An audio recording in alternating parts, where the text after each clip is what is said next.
One of the great unsung heroes of the last few years has been the Lexus NX. Launched in 2014, it turned Toyota's ailing luxury brand around at a time when consumers were turning to luxury mid-size SUVs such as the Audi Q5, BMW X3, Volvo XC60 and Mercedes-Benz GLC.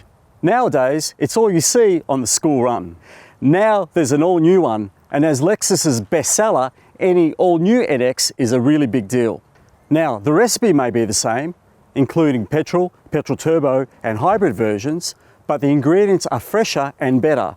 Plus, there's an all-new plug-in hybrid electric version to really stir things up in that segment. So, should you cancel that order for that British, German or Swedish medium luxury SUV? Keep watching to find out. This video is divided into chapters, so if there's something in particular you're after, you could go to the time codes here, or if you're watching this on YouTube, you can check the timeline codes below. Not only that, my full written review of the Lexus NX is at carsguide.com.au. And if you're watching this on YouTube, please like, subscribe, and don't forget to hit the bell icon so you can stay up to date with all our latest videos. Like most Lexuses, we're spoilt for choice, which means in this case, there are 4 models to choose from, starting with the NX 250 from a little over $60,000 and stretching all the way to the NX 450h Plus from a little under $90,000, and that's all before on-road costs. Now, within these, there are 3 grades: luxury, sports luxury, and F Sport, with the F standing for flagship. What did you think it stood for? As always, the price you pay depends on how high-tech you want your NX to be. Kicking things off is a luxury grade in the entry-level 250 and 350h hybrid. It includes LED lights, keyless entry, a 9.8-inch touchscreen, Hey Lexus assistance, satellite navigation, Apple CarPlay and Android Auto support, digital radio, a power adjustable steering column, electrically actuated front seats with heating, dual zone climate control, a power tailgate, and 18-inch alloy wheels running on run-flat tyres. Given that key competitors like the base X3 and GLC 200 cost nearly $15,000 and $20,000 more respectively, you can see how serious Lexus is about dominating this segment. Like the 250, the 350h hybrid is front-wheel drive, though all-wheel drive with twin electric motors is an option on the latter, further giving the NX a point of difference no rival can match. Stepping up to the sports luxury grade brings adaptive headlights, a 14-inch touchscreen, 20-inch alloys, head-up display, wireless smartphone charging, ventilated front seats, ambient lighting, surround view cameras and audio upgrade, while the F Sport also adds adaptive suspension, a body kit and sport seats. Plus, there's a couple of enhancement packs to choose from which bundle a bunch of popular options together. So, like I said, Lexus really knows how to spoil us. UX, RX, LX, NX, RZ, or RZ if you were raised by Sesame Street, whatever. Are you flummoxed by Lexus's nonsensical naming convention? So are we. But the good news is, we're here to help. The new NX, like the old one, sits above the compact UX, but below the larger RX in Lexus's vast suite of SUVs. It's also closely related to Toyota's supernaturally successful RAV4, though you wouldn't know it looking at them side by side. Basically, it allows for a vehicle that's between 20 and 30 millimeters larger than before to help improve overall proportions. And with this considerably bigger canvas to work on, it's allowed Lexus's stylists to evolve the brand's design language. Beginning from the front, the controversial spindle grille has been toned down a bit, and the headlights have a neat Lexus lightning rod tick motif, while looking at the side profile, the cab backward shape gives it a surprisingly sleek silhouette. I reckon the extra length and stretch wheelbase allows the design to breathe more than before, bringing with it a stronger family resemblance to the evergreen RX SUV that sits above it. Finally, and this is a brand first, the new NX's rather nondescript rear has Lexus spelled out in letters, with no sign of the company logo. How very 2020s is that? For the really big design step change, you need to step inside. Hallelujah! Lexus has at last forsaken its weird, futuristic dash design elements for a simpler and far more intuitive look that finally banishes unnecessary complication while still appearing progressive. Somehow there are now 33 fewer switches than before, aided by permanent virtual shortcut buttons on both the touchscreens on offer depending on model. Lexus has been listening.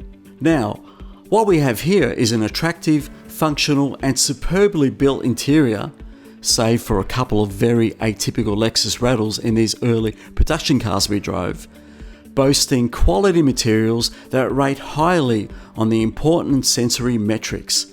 They're lush to the touch, easy on the eyes and lovely to breathe in. Namaste NX. Whether it's quiet enough though, you'll have to keep watching. Other plus points include a gorgeous steering wheel, attractive instrument dials, endless storage and climate control that's so effective it pretty much creates a microclimate within your personal space. Brilliant seats with ample adjustability provide comfort and support even after hours ensconced within them. But why does the instrument cluster's digital trip computer use the same cheap font as found in a lowly Yaris? It takes you right out of the Lexus state of mind. And, like me, you might lose your mind with the infuriatingly fiddly capacitive touch controls on models with a head-up display. While it does provide a broad range of functionality that's displayed on the windscreen view, it's difficult to modulate accurately and doesn't operate intuitively. After a while, I did work it out, but it's deeply distracting to use. At least the rear seat area is an improvement over the old NX, with more space, comfort and convenience features. Most adults should find sufficient leg, knee, shoulder and headroom back there, though a trio of people might result in a very tight fit. Further back, there's a handy, though not class-leading, 520 litres of luggage space regardless of powertrain, expanding to 1411 litres when the rear backrests are folded. Not surprisingly, the 2022 NX matches its European rivals in offering petrol and electrification options across the board. If you want to know more, just click on the link to my CarsGuide review. In this video, we'll be driving every NX but the 450h plug-in hybrid version, but do keep an eye out for our full review on that one coming very soon. Let's kick off with the cheapest and least powerful version of Lexus's new luxury midsize SUV, the NX 250. In the NX 250, which is the base two-wheel drive, front-wheel drive version starting just over $60,000, I think the NX drives as you'd expect. That 2.5 litre engine does require a bootful of revs for it to perform, and it does have quite a gnarly kind of revvy sound to it. That won't be to everyone's taste, but once you put your foot down and the engine is within its peak rev range, it does become a punchy performer, and it's quite smooth as well. Like it revs, but it does get the job done. And the 8-speed torque converter automatic is the same. You need to kind of wake it up. It is set for, it kind of seems to be quite sleepy and, it needs to be roused awake. But once you do that, it picks up, it hustles. I think it's a perfectly fine engine for that $60,000 to $65,000 price range that the base NX operates within. I wish it was a little bit more melodic, the exhaust note in that 250, and it kind of lacks the sparkle of, say, Mazda's 2.5 litre Atmo engine, but overall, it's fine. It's fine. Now, moving on to the car that around 50% of all NX buyers will choose, that is the 350h with the 2.5 litre hybrid drivetrain. I've driven the all-wheel drive version, which means that there are 2 electric motors, one on each axle, to give it just a bit more oomph. And I've got to say that car is probably the natural starting point if you want an optimized NX experience, because those electric motors are deceivingly powerful. Like, they provide quite a kick along, and they are silent, of course, so you know it might catch you unawares. So you know, you accelerate, it starts off just in pure electric mode if there's enough charge. In most situations there will be, and so it's a seamless it's accelerator, and you can definitely hear the 2.5 litre engine kick in once you floor it. It's about on a par with the way the RAV4 performs, given its relationship with the RAV4. That powertrain is a formidable weapon if you want a swift and refined and economical unit. If you're used to EVs, or you're expecting an EV experience, that's not the way. I mean, we're talking about a Toyota derived hybrid system, so it's a series parallel hybrid system, and of course it has that eCVT transmission, so the changes when the petrol engine is operating are seamless. You don't really notice the engine flaring like as in many CVTs, unless you mash the pedal to the floor, but it lives up to expectations of what a Lexus mid-size SUV powertrain should be. Now, the car I'm in is the 350, and it's a 2.4 litre turbo. It's punchy off the line with an 8-speed torque converter transmission, and these pedals. All the cars have pedals, by the way, but you know they're well placed. They're intuitive to use, and switching between eco and sport and normal is, it's just a small reach away. So the electric steering in this car is well weighted. I think it walks a fine line between communicating with the driver and being light enough and easy enough for people to use around town, or even on rural roads like we're on now. And you can hook it into corners, and the tail tucks in nicely. It has enough power to get you out of a situation if you need it, and it grips the road really well. It's probably the one to choose if you are wanting the sportiest and most involving drive out of all the NXs. It's also a fairly refined powertrain. It sounds the best at high revs. It revs easily to the 6,500 or so red line, and put it in sport mode, that transmission wakes up and responds to throttle inputs immediately, and that's kind of what you want. I found that there's still a bit of road noise intrusion as per the RAV4, I've got to say, in these cars, and I assume that being a Lexus, it would have more sound deadening equipment, so in that regard that's a slight disappointment. And also the ride is on the firmish side no matter what model you have. So one other thing about the 350F Sport is the brake pedal feel is the most natural, because again it doesn't have to work in conjunction with the electrification systems. I can't believe the NX has gone from being a disappointing and frankly quite fatiguing drive to something that is quite comfortable on the open road as well as around town. That is a big step forward for the series. It puts it in serious contention with its European rivals, and given the sharp pricing and high specification that Lexus has given this car, I feel it's a real contender.